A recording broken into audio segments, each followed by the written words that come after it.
All right, today on the Button Up Podcast, we have Tim Dessaint coming at us from the other side of the world in Australia. Tim, how are you?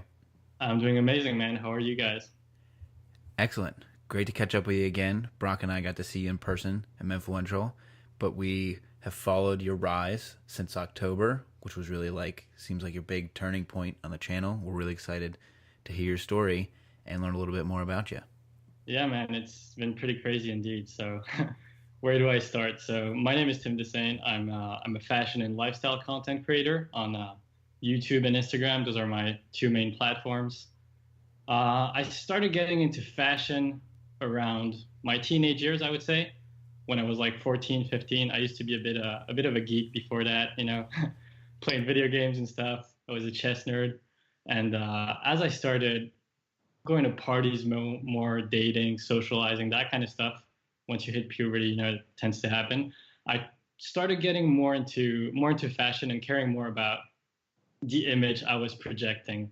And I was like, oh wait, it actually matters how I look. And I didn't really have a very good idea of my appearance before that. I didn't have that self-awareness. And that's how I got into fashion. And that kind of spurred into other creative areas because I don't feel like I was that much of a creative kid before that. But once I got into fashion, I really enjoyed that aspect of it, like the creative aspect of fashion and dressing up and picking out different outfits. And I got into dance from that. And I've been dancing for 10 years now. That's a passion I've kept going until today. And then, yeah, that spurred into photography and videography now. And fast forward today, making YouTube videos. So when you get into fashion, this is when you're in France? I was actually in Uruguay or Ecuador at that time. I had a had a Okay, wait a pretty minute. I never heard those countries before. You need to go. You need to go back a little bit further into because that's what I love knowing too is like you have a little bit of an accent, but I can't really tell where it's from. So where'd you grow up and take us through that progression? yeah. So I had a pretty hectic childhood. So I'm French Japanese, but I grew up traveling the world, moving countries every 3 years more or less. So I was born in Paris, moved to Japan 2 weeks after that, still a baby. Spent the first 6 years of my life in Japan, and then back to France for 3 years, and then another 3 years in Canada, in Toronto. That's where I learned English, and that's probably where most of my accent is from. And then I went to South America for a while, 3 years in Uruguay, which is a small country right next to Argentina, and they make excellent meat. You got to try it if you go there. And then 3 years in Ecuador. So that's where I learned to speak Spanish in both Uruguay and Ecuador. And I was at that time between 15 and 18. That's when I was in Ecuador. And yeah, that's probably when I started to get into fashion and all that jazz and dance and stuff. Then I moved back to France after I was 18 to pursue my studies. Went in a business school, got a degree, got a master's in marketing. And somewhere in there, I also spent a year in Taiwan, and now I'm in Australia. Nice. And you're moving around. Is your dad an ambassador? What's the story there? Yeah, so my parents are actually divorced. I never really spent too much time with my dad. I was mostly following my mother around, who worked for the French government as a diplomat. Well, that's very sexist of me, but that's great. That's fun. Okay, so you're moving all around, and are you kind of building a new life each time, or do you have the sense of you're here for a little bit, you're gonna keep going? What's that? What was that like? So I didn't really know, I never knew anything different, so it felt pretty normal to me. And my mom had explained it to me that we would always be kind of moving around because that was her job. So it felt pretty normal to me. And yes, I had to adapt each time. And as I grew older, especially around my teenage years, you start getting attached to your friends and that kind of stuff and your social life. So it became a bit harder. I remember when I left Uruguay at the age of 14 or 15 to go to Ecuador, I was pretty sad about it. I was pretty bummed. I was like, oh, I'm going to lose all my friends. And I like this girl. And what's going to happen now? And you got to make all kinds of new friends. But in the end, I'm pretty grateful for it because thanks to that, I had the opportunity to, first of all, learn a bunch of different languages. So French, English, and Spanish. I can say I'm pretty fluent in all of those. And also taught me to be adaptable. like since you have to move countries every time times and you go into new social circles and meet new people, you got to adapt. And the thing is also every time I moved country, most of the time I didn't speak the language of the country until I got there. So it was like I got there and all the signs were in English or all the signs were in Spanish and everyone was speaking that language. And I'm like, okay, so I better learn really fast. So I actually, since I was put into the environment instantly like that, I had to learn super fast and learn English and Spanish both really fast once I got into those environments. Was there like a certain place that you moved to and you were like, I really like the aesthetic here? Or because I know you're kind of getting into style and moving around at the same time, but did you ever get somewhere like to a certain country or city? You're like, wow, I really like the way people dress here.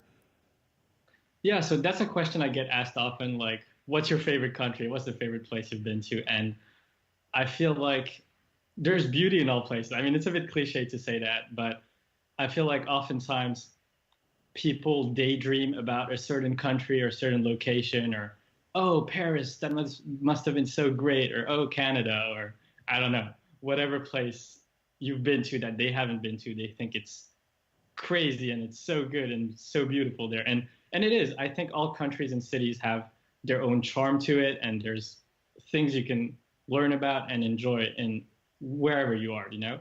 But in the end, the people in Paris are doing the same thing as the people in Moscow or Tokyo or whatever. We're all living pretty similar lives, more or less. I feel like, especially in Western countries.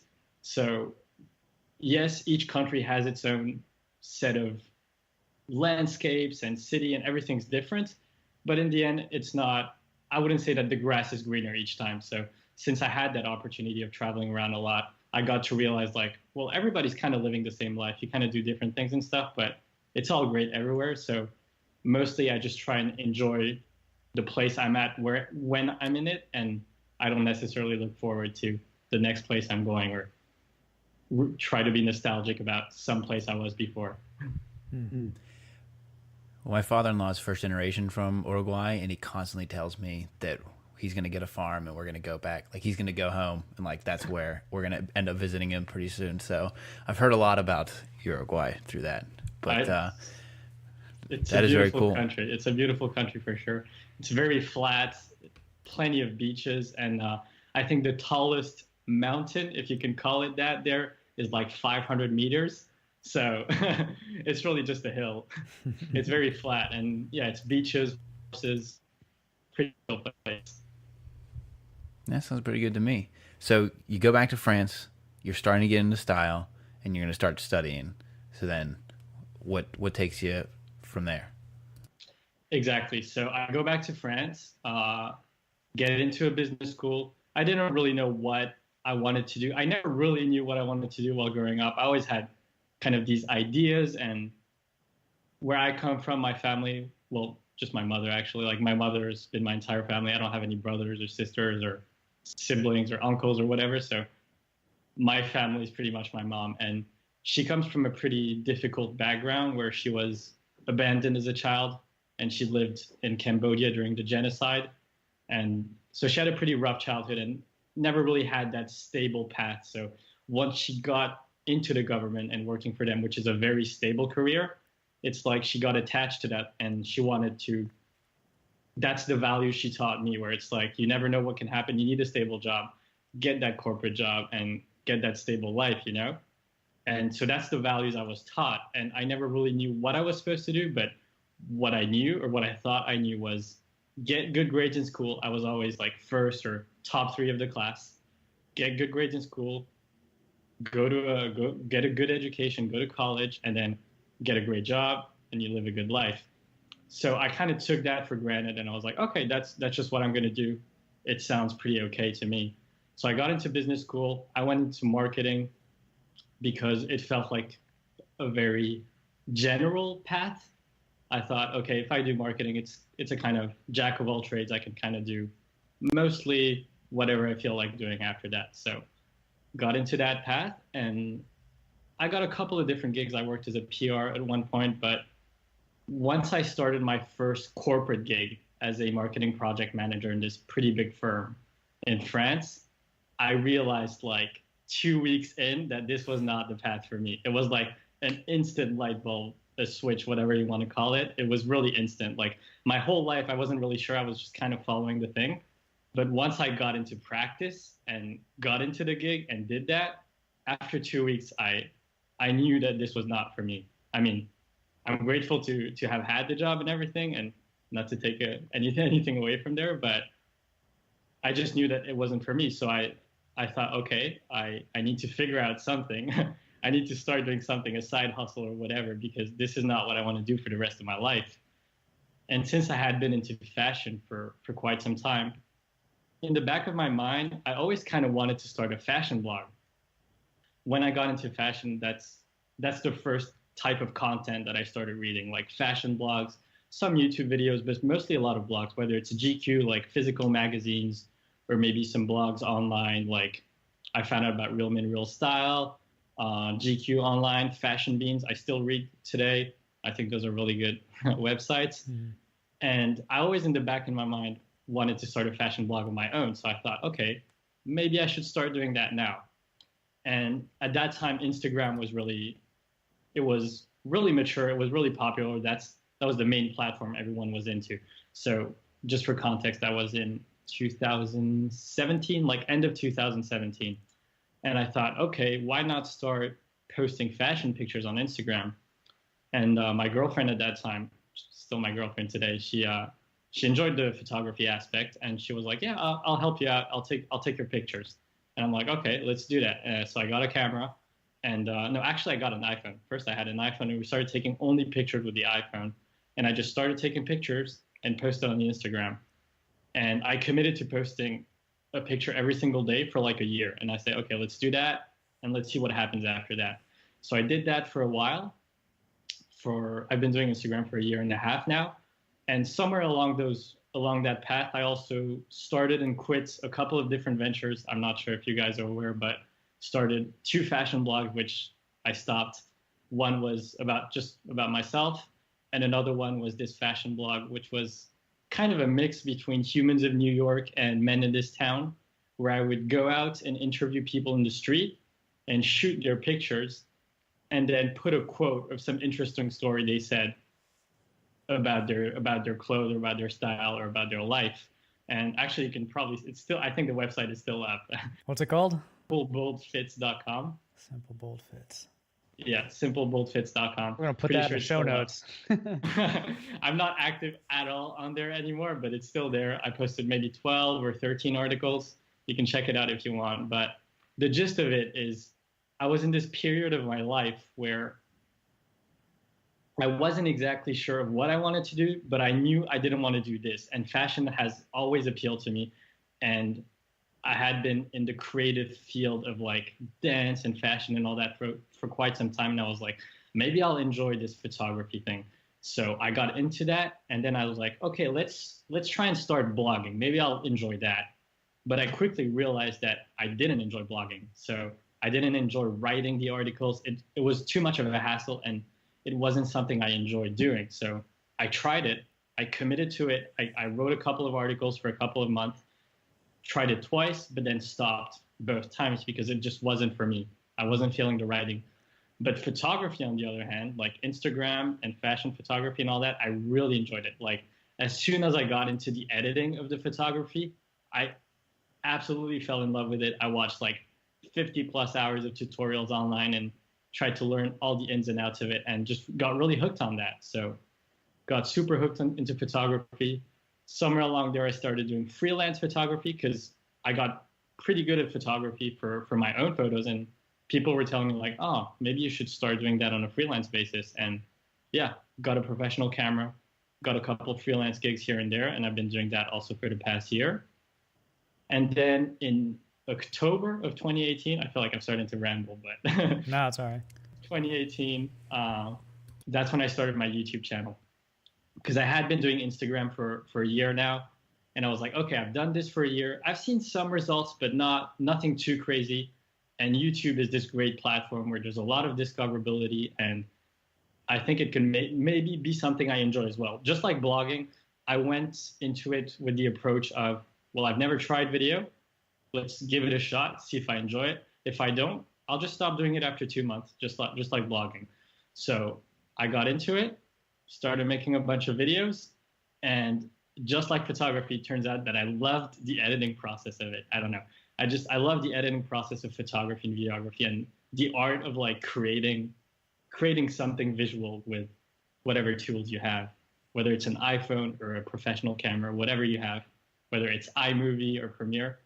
And I got really into it. So I started that in October of last year, got some pretty good results pretty fast, but the real results came in January, about two months in, where I had 2 videos go very viral, one that hit over 1 million views.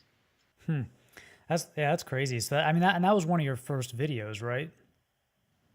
Yeah, so that was actually my very first video. It wasn't the first video to go viral. My first video to go viral, I remember it very clearly because it was it was on the 1st of January, right after New Year's Eve.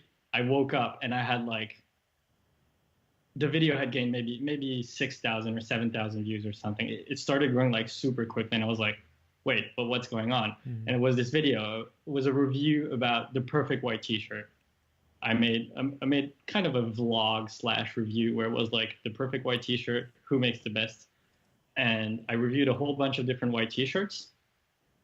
And the funny part is that on my channel, the type of content I make is usually very short, very concise, and straight to the point, and pretty cinematic. And that's how I like my videos. And when I went into YouTube, I'm like, okay, I want to make super short videos because sometimes I get bored of other videos, and I want to make it super short and just straight to the point and very visual. And this video was kind of not that short. It was the longest video I had ever made. It was 13 or 14 minutes long. And once I had made it, I was not happy with it. In my head, it was like, that's the video I'm the least proud of. I'm not sure I want to post this, but I committed to it. So let's just post it. And I posted it not expecting anything. And then a week after that, it went viral. And I was like, whoa, that's weird. Why did it go viral? I hated that video. Yeah. Good thing you posted it, man. Good thing I did, yeah. And I feel like that was the initial launch that was what triggered the rest of the videos on my channel. So that one went viral at over 100K. It's went like 125 or something. And then it kind of slowed down. Still going up, but slowed down a lot.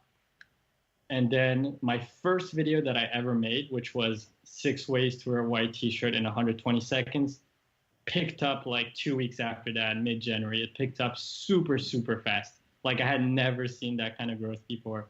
There were some days where I think on one day, the highest amount of views I got in a single day was like 90,000. And most days it was like 50,000, 60,000 views every day for like 2 weeks. And that one surpassed 1 million views in like 2 or 3 weeks. And yeah, I guess. And that was coming with a bunch of subscribers too, right? I mean, you're just seeing hundreds of subscribers or maybe thousands in a day, right? Exactly. Yeah. About 1,000 a day for a good 2 weeks, I would say. So after having experienced that, which is like, we kind of live in a time where everybody wants a viral hit, and it obviously, I'm sure that feels amazing. But now when you put something out, are you like hoping for that, or like, do you feel bad if a video doesn't pop off like that, or how does that affect you now? Yeah. So every video I make, I go into it with the base, like the base quality that I want to achieve is, would I click on my own video? As in, does the title and thumbnail appeal to me in a way that if I see it in my recommended next to a bunch of different videos, a bunch of different topics, some of them the same topics, would I click on mine? Do I think that personally, in my opinion, it's good enough for me to click on it? And then once I click on it, is it entertaining enough during the entire video to make me want to watch it? So that's the baseline I go into for each of my videos. I wouldn't say that I expect any video to go viral. Of course, I hope that it gets as many views as possible, but not a single video I created on my channel was like, okay, this one's going to go viral. I'm like, let me just try and make the best video I can make. And if I'm proud of it, that's good enough for me. And mostly it's just trying to make good content. And then you just see what happens. I mean, that video that hit over 1 million views, for me, I mean, it was my first video, and quality wise, I would say it's one of my worst. The color grading is not there. There's a lot of things that are wrong in the editing that, I mean, that I don't personally, when I watch it, I'm like, shouldn't have done that. I should have done that. But it still got over 1 million views. So it doesn't really mean anything. I mean, there's plenty of videos that I made that I think are much better than that didn't get as many views. So Yeah, and there's definitely an element of luck to it, and I mean that's kind of why I ask, because it is impossible to control. You know, I think we all want the stuff we create to do well for people to like it, but there is an element of surprise, I guess, where like you can't guarantee that anything's going to be a hit. So that's just interesting because a lot of people don't get to experience that feeling of, you know, having something kind of taking off. So it's interesting to hear how it felt for you. Yeah, and you can never guarantee anything. The only thing you can do is do your best. And the thing is also with viral videos, I mean, what I experienced and what I've seen other people experience from speaking with them is that it very often does not go viral instantly, like in the first day or week or whatever. I mean, my first viral video took off a week after that, which is still very, like, pretty quick. But that one that hit over 1 million took about 3 months to start ramping up. And some videos take like 6 months or 9 months or a year before they start ramping up. So you never really know. Like, in the back of my mind, I'm like, maybe this video that's not doing very well today, maybe it's going to do well in a year. So you never know. Yeah. That was my underwear video. It took 6 months. It took 6 months to get 10,000 views, and then I had 50,000 views in one weekend. And it was like, what? Yeah. You never really know. Well, I'm really curious because you have a distinct visual style. Did you take cues from other YouTube video categories, or were there certain channels at the time where you were like, they're doing it right, I like that style, and then kind of went in that direction? Yeah. So when I started my YouTube, I hadn't been watching like men's fashion or even fashion YouTube videos for a while. I had my phase where I would like binge watch a whole bunch of fashion content and read a lot of blogs and stuff like that, which was more like 5 or 6 years ago. And after a while, I just kind of grew out of it. Like, I still enjoyed fashion a lot, but I back just when didn't Aaron was in his bedroom. Exactly. I just didn't get my fashion inspiration from videos anymore. It was more about still blogs, still a couple of blogs, but mostly just walking around the street and seeing the people around me and stuff like that. And a lot of Instagram too. I would use Instagram a lot for fashion inspiration, where I would save a bunch of pictures that I enjoyed and make these collections and stuff. So at that time, I hadn't been watching that many fashion videos. I had been watching more like a lot of photography videos since I was into photography.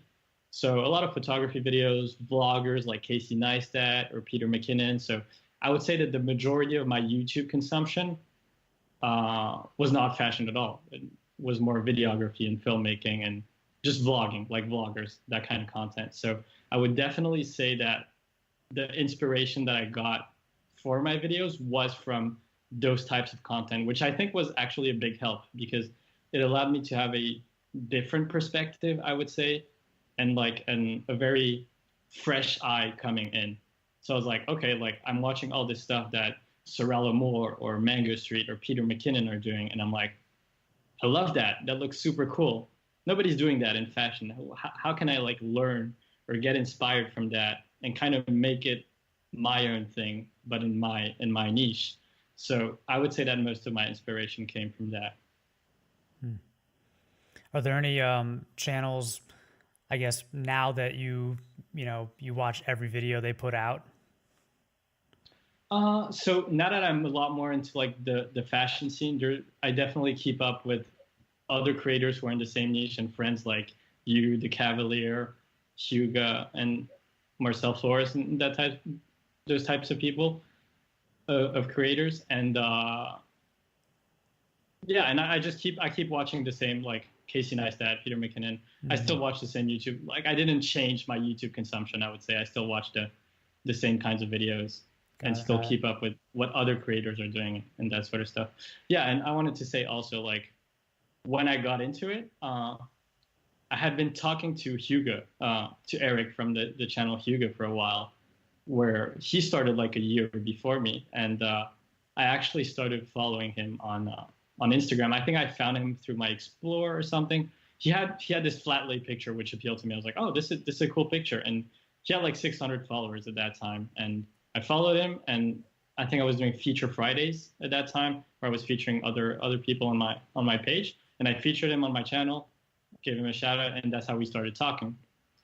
And he had like a couple of YouTube videos at that time, definitely less than 1,000 subscribers. And then I saw his channel blow up, and I was like, whoa, this guy's doing like completely different stuff than what other creators are doing in this niche, and he's making it work. And I'm like, it's not exactly what I want to do, but like it's in the same direction that I want to go in with the visuals. And I'm like, I like what he's doing, and he's making it work. So that opened my mind to the possibility that I might do something that's not like the type of content that's out there, but people maybe will enjoy it. You never know. So I thought, okay, this was the thing that I needed to open up my mind to the possibility that my content could maybe work.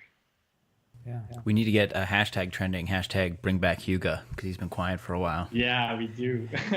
Yeah. He was supposed to join us at Influential, but he had a family thing come up. No, I sent Brock a screenshot, I think in like December, and it was on your video. I think it was the very first one, and Eric had commented like, "Hey, great video," and then right underneath it, he commented right when that video went up, and then right underneath it, somebody commented like, "You MFer, never steal this person's song ever again," like somebody angry. And I sent that to Brock, and I was like, this is the internet. This is the internet in a perfect screen capture. It's like huge channel, giving some love to a smaller guy, and then somebody comes in and is like throwing eggs at the screen. And it's like, I thought that was great. It was great because it was great to see Eric like reaching out like that. I always like when I see, Aaron will comment on people's videos sometimes, and it's like kind of getting the blessing from the established players. I think that's really cool. Yeah, and that's pretty crazy because I remember that comment, that guy who was mad that I used that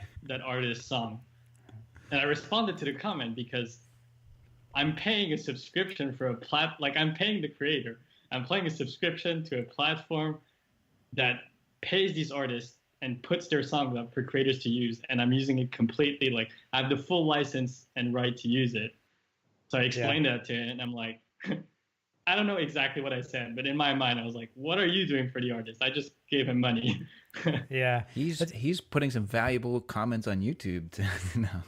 That's his contribution to the world. Well, that's a good segue. Like, how do you deal with negativity and trolls on YouTube? Because I feel like it's a unique platform, and that negative people tend to gather there versus like Instagram or blogs.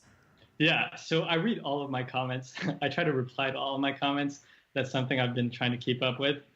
And even the negative ones, like, unless the comment is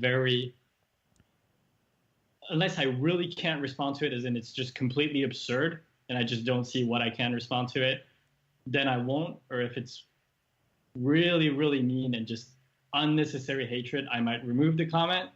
But generally, I'll try to respond, and I'll just say, well, sorry you didn't like the video or whatever. But yeah, I'll usually try and respond, and I don't really let it get to me, because I feel like when someone takes the time out of their day to leave a negative comment on someone's video on YouTube, that usually says more about the person leaving the comment. Yeah. So you kind of came into it with that expectation, like you came in with a thicker skin. Yeah. I knew that was going to happen, and they don't really care much for it. But when did you feel comfortable to start doing this stuff full time? Because when you were first getting into photography and working on Instagram, you were still working in the marketing job, right? So I was working in the marketing job when I started my Instagram, and then during that year, I had a marketing job, was doing my Instagram, and then I had to write my thesis, my master's thesis for my school, which was the last sort of task I needed to graduate from my school. So I did that, and while I was writing my thesis, obviously I had some free time to keep up with my Instagram. And once I was done with that, once I was done with all the school stuff, we wanted to move to Australia with my girlfriend just for a year, because you could get that working holiday visa pretty easily. If you're under 30, they'll usually just let you in for 1 year. So we decided to move here for a year just for the fun of it, to get the experience. And I went into it. I had some savings, and I went into it telling myself, okay, I'm gonna try to make the freelance photography thing work and keep up my social media, see what happens. So yeah, it was a mix of kind of dipping into my savings, whatever savings I had, and then getting a couple of freelance gigs here and there. And then once I started seeing my channel pick up super quickly in January, like during that month in February and even today, like I started getting a lot of emails from brands and that kind of stuff that wanted to work with me. So in my head, I was like, okay, maybe I can kind of do this as a job. So I'm actually still in this period right now of transitioning into full-time YouTube, which I will hopefully be able to do by next month or two. I'm going to start working with a couple of brands that are really cool. I'm really excited about that in the next couple of months. So yeah, I'm still in that transition period, and hopefully I'll be able to make it work. If not, I'll just get a job. Nice, very nice. Yeah, I think there's a lot of potential, and we talked about this a little bit in Atlanta, like with you working with brands, and in the same way that you take a unique approach to your content, you can take a unique approach to partnerships and sponsored content, and I think people will appreciate that for the same reasons they appreciate your channel. Yeah, I think I have a very particular vision of how I want to work with brands in the future, and I hope I'm going to be able to make it work and that the brands will be good with it. But whatever branded content I do, first of all, I want to keep it very low, maybe one video a month. Like I would like to keep maybe only 25 to 30% of my content actually sponsored and have the rest be completely unsponsored. And the brands that do come on to sponsor me, I want to do the content. I want to make the content in a way that actually brings value to the audience, where having the brand in the video can actually bring additional value to the audience and make the content better for them. I know it sounds a bit abstract when I'm talking about it this way, but hopefully I'll be able to make it work, and you can see it in the coming months. But yeah, I really want to integrate the brands in a very authentic and seamless way into the content where the audience, the viewers watching, don't have to wonder in their head, did the video idea come first or the brand come first? And I want to make it very clear that there are videos that I'm making anyways, but this brand that I love happened to want to sponsor the video, so I integrate it into video. But it's already something I'm wearing anyways, or something that I didn't know, but that I personally tried, heard great things about, and generally enjoy now, and that I'll keep using in the future. Right. That makes total sense. That's the way that, I mean, we talk about that similar kind of mindset as well, and that doesn't sound abstract at all. It's exactly the way it comes out. Well, we do have a series or a session that we do called Rapid Fire Questions. Are you familiar and are you ready for them? Yes, sir. I've listened to your podcast. I am familiar. 5-star reviews only, we accept. So just saying. Of course. All right. Oxfords or brogues? Brogues. Morning shower or evening shower? Depends on the season, but usually evening. Oh, seasonal change. That's interesting. You cardio or lifting? Lifting. Notch lapels or peak lapels? Oof. Right now, I would say peak. Yeah, peak is in. Chinos, jeans, or trousers? Trousers, but not the suit trousers. Like more relaxed trousers. Like those pinstripe ones you rock. Exactly. Yeah. All right. Loafers or sneakers? Sneakers. Navy or charcoal suit? Navy. And the last book you read? Ooh, the last book I read. I don't really read a lot. Like most of the content I consume is usually video or written online, but I do read sometimes, and the last book I read was Crushing It by Gary Vee. Of course, our patron saint of entrepreneurship. And if you're getting into the shower and you want to pump yourself up, what's the song you're listening to? I don't listen to music. Usually I'll listen to a podcast if I do want to listen to something. To pump you up? No Yeah, pump up yeah. songs? I mean, let me rephrase that. I do listen to music, but maybe not in the shower.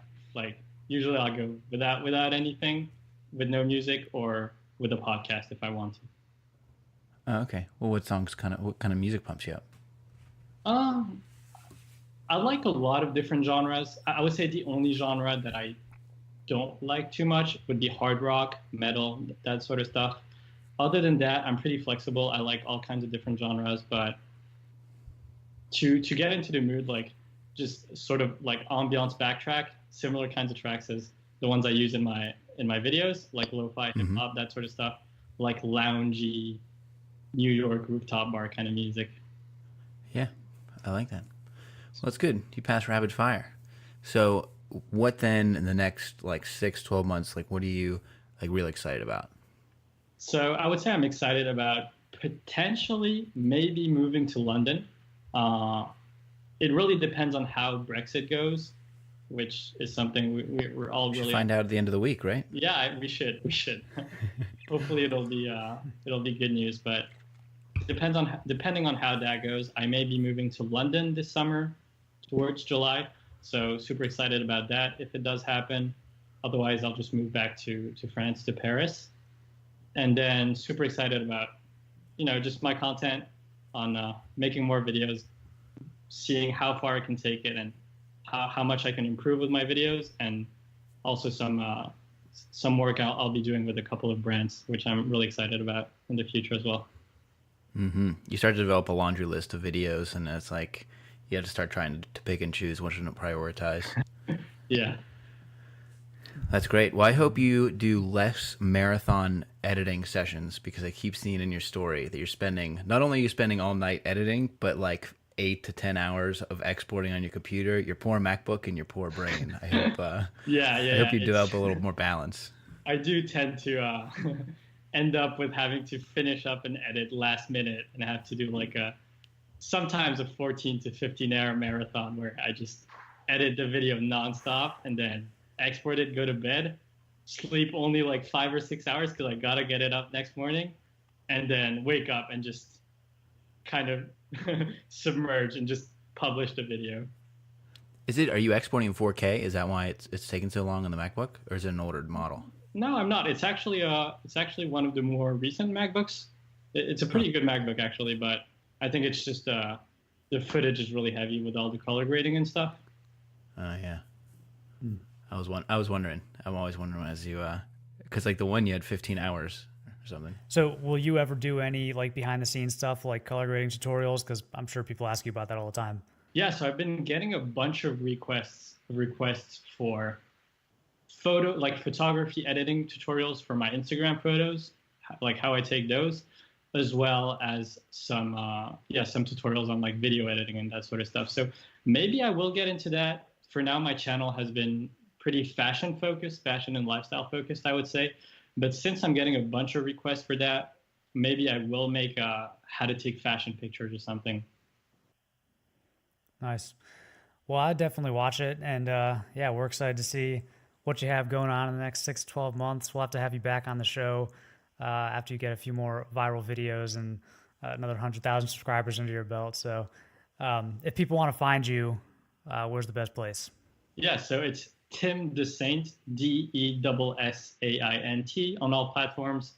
My main ones are YouTube and Instagram, so you can just type that in there.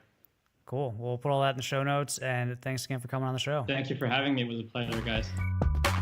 Thank you for listening to the Buttoned Up Podcast, a collaboration between John Shanahan of The Cavalier and Brock McGough of Modest Man, and we will see you next week.